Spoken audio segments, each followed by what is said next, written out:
Assalamualaikum Ustaz, Waalaikumsalam warahmatullahi wabarakatuh. Ini belum saya baca. Jika kita berobat ke tempat semacam Pak Haji, mungkin Anda bukan kita. Saya tidak ikut. Oke. Jika Anda berobat ke tempat semacam Pak Haji yang orang sebut, lalu Anda dikasih obatnya, air minum, air mendoakan, apakah itu masuk syirik atau bagaimana Ustaz? Mohon pencerahannya Ustaz. Tergantung. Jika Anda minta doa, tabarruk dengan doa itu wasilah supaya mohon berdoa, didoakan kepada Allah. Anda bisa berdoa sendiri, minta, ya, dan bisa saling mendoakan. Nabi kadang saling mendoakan dengan sahabat, doakan. Bahkan Nabi minta dibacakan oleh Abdullah bin Mas'ud Al-Quran. Abdullah bin Mas'ud datang sini, coba bacakan surat ini. Kata Abdullah bin Mas'ud, ya Rasulullah, Anda kan yang Nabi, tapi saya ingin mendengar bacaanmu. Sesama sahabat saling mendoakan, biasa, saling ketemu, doakan, itu biasa. Dan boleh, adabnya boleh. Anda ketemu ulama, minta doa. Dulu kami begitu, bertemu ulama minta doa, Syekh doakan kami. Sekarang agak beda, orang ketemu Ustaz minta foto. Ketemu ulama minta selfie deh. Lengkapilah dengan doa yang ditempatkan di hati, itu doanya. Ya, doanya, minta doa kebaikan. Nah, boleh Anda silakan kalau datang. Itu dalilnya diantaranya Quran surah ke-5 tadi ayat 35. Ya ayyuhalladzina amanu taqullaha wabtaghu ilaihil wasilah. Hai orang-orang beriman, tingkatkan takwamu kepada Allah, cari wasilah untuk mendekat kepada Allah. Apa diantaranya? Kisah yang paling tepat untuk menjawab ini adalah tentang Al-Fatihah itu. Jadi ada seorang yang sakit tadi, ya, kepala suku di Arab, sakit kemudian zaman itu, lalu dia minta kepada para sahabat, ngutus ajudannya, ya, untuk bertanya, ada nggak yang bisa menyembuhkan? Kata sahabat, Allah yang sembuhkan. Datang didoakan dengan baca Al-Fatihah. Itu kan paling gampang. Ketika didoakan itu dengan baca Al-Fatihah, sembuh. Saat sembuh itu dikasihlah kemudian kambing beberapa ekor. Takut, dibawalah kepada Nabi. Ini indah sekali. Dilaporkan kepada Nabi karena takut kambing itu gratifikasi. Tuh, ini bagus sekali. Jadi takut nih, saya takut salah nih, dibawa ke Nabi. Nabi, tadi ada orang sakit, terus minta bantuan. Saya ingat ajaran Anda, baca Al-Fatihah, saya bacakan. Habis itu dikasih kambing begini. Nabi langsung senyum, ketawa, tabassama dhahikan. Gitu kan? Kurang lebih. Kata Nabi, tahu dari mana engkau Al-Fatihah bisa punya manfaat seperti itu? Maka kata Nabi, bagikan kambingnya, coba berikan aku bagiannya. Maksud Nabi, yuk kita nikmati sama-sama itu. Silahkan kita nikmati, syukur kepada Allah Subhanahu Wa Taala. Ini artinya dalil yang membolehkan kita datang minta doa misalnya, ya, ke orang saleh, ulama. Tapi syaratnya kita pun berdoa dulu, minta sama Allah. Minta. Lalu Allah lebih senang kita minta kepada Allah dengan bahasa hati kita. Setelah itu kita berwasilah minta pada orang saleh yang baik, minta kebaikan, lalu dia doakan kepada kita semua. Jelas sampai sini? Baik.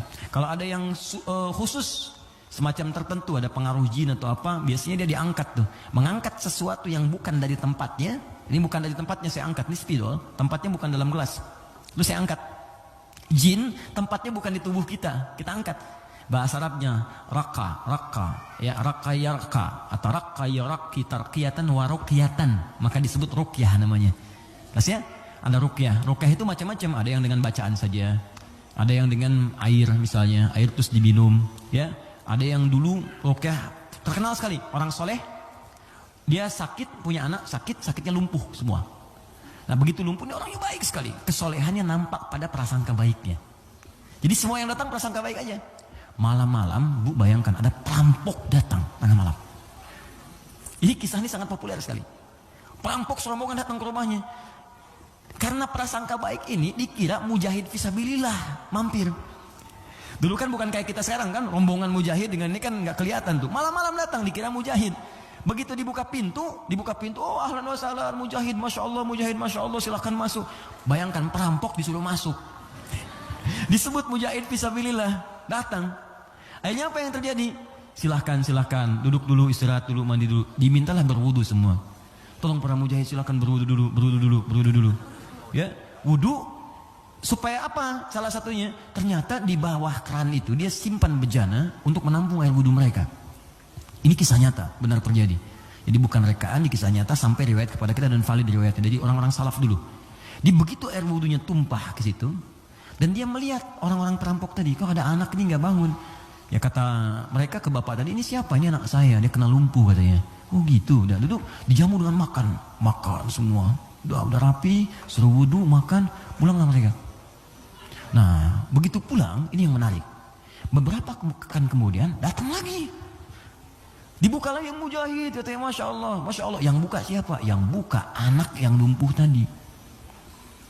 Dibuka langsung, kaget loh. Kemarin kan lumpuh dia, sekarang bisa buka katanya kan. Lalu bapaknya keluar, nyambut lagi, Masya Allah, Masya Allah. Kami meraih keberkahan dari jihad Anda bayangkan. Karena positif thinkingnya. Bertanya, ini kenapa bisa sembuh? Air wudhu, masih ingat gak air wudhu yang pernah engkau pakai itu dalam wudhu itu? Saya mandikan kepada anak saya, dengan izin Allah sembuh dia. Perhatikan ketika seorang berprasangka baik kepada Allah Subhanahu wa taala akan berubah segalanya. Lalu perampok tadi kemudian terjatuh semuanya, nangis tersungkur, sujud di hadapan Allah Subhanahu wa taala. Nangis tobat di situ. Sebetulnya kami bukan mujahid, kami perampok katanya. Dan sebagainya. Tobat. Jadi bayangkan hanya dengan wasilah anak yang lumpuh dalam keadaan tadi dia menjadi mulia seluruhnya. Ya. Tapi ingat Syekh Hashim Muhammad Hashim bin Asy'ari Hadratus Syekh pendiri Nahdlatul Ulama. Beliau mendirikan NU tanggal 31 Januari ya 1926. Itu beliau dirikan NU, punya kitab 19 kitab. Di kitab kedua namanya Risalah Ahlus Sunnah wal Jamaah. Di halaman yang ke-12 paling kiri sebelah bawah. Ya, itu beliau sampaikan begini. Hati-hati. Wa minhum al-abahiyuna, hati-hati ada aliran yang menyimpang di tanah Jawa. Itu diungkapkan di tahun 1333 Hijrah. Sekarang 1431. Sudah berapa tahun? Ya kurang lebih 100 tahun lah ya. Kurang lebih 100 tahun. Kata beliau, ada aliran Abahiyun. Siapa itu? Tokohnya itu ahli zikir. Zikir. Tapi cara zikirnya melahirkan kesimpulan yang menyimpang. Apa kesimpulannya? Kalau sudah dekat dengan Allah, fala yantabiqu alaina al-amru wan nahyu. Kalau sudah merasa dekat dengan Allah dengan zikirnya, maka sudah tidak berlaku lagi perintah dan larangan. Di salat sudah nggak berlaku lagi karena salat itu masih latihan. Kalau zikir sudah dekat dengan Allah, nggak usah salat lagi. Maka kalau Anda menemukan yang seperti ini, kata beliau, jauhi, karena itu mengajak pada kesesatan. Anda datang tiba-tiba, ya mungkin panggilannya kiai kan?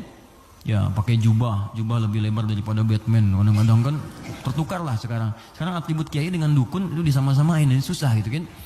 Pakai. Datang, Anda konsultasi, nanya, Anda nggak tahu, karena nggak tahu, tiba-tiba waktu zuhur tiba, Allahu Akbar, Anda tanya, Pak Yai kok nggak sholat dulu kita? Adek ini, kalau Pak Yai fisiknya di sini, rohnya sedang sholat. Kalau yang seperti itu tandanya dukun, tinggalkan, jauhi. Ya. Kata beliau disebut sesat, kata beliau.